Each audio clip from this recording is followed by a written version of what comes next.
Hey everyone, I'm your Tito Paul. Welcome to my life.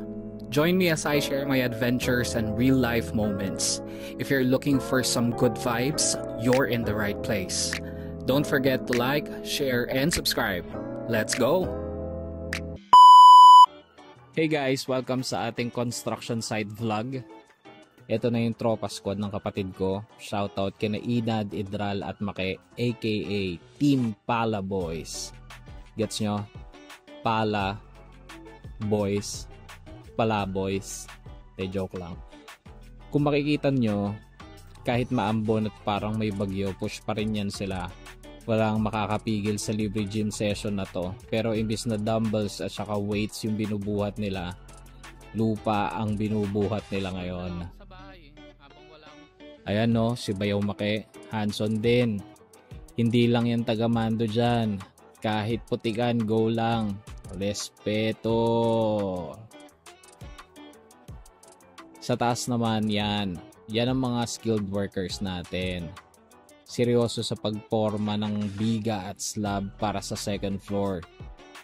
Parang Avengers assembling lang no. Pero imbis na laban kay Thanos, laban sa ulan at putik yan. Yeah boy.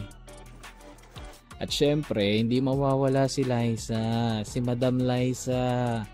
Siya yung Donya / site supervisor natin dito. Donya na nagpapagawa ng bahay. Pang-limang bahay niya na yan. Kahit walang pala, sapat na yung titig niyan para mag-utos. One look is all it takes. Ako naman, ayun, taga-video lang. Support role tayo dito, cameraman. The real MVP sa likod ng lente. So ayan guys, kahit maulan, kahit basa, tuloy-tuloy lang tayo.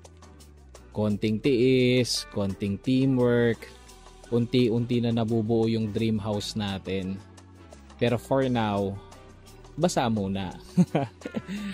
Tapos siguro sabay-sabay tayong maglaba. At bago matapos, remember, sa construction, hindi lang bahay ang natatayo, pati resistensya sa ulan. Boom!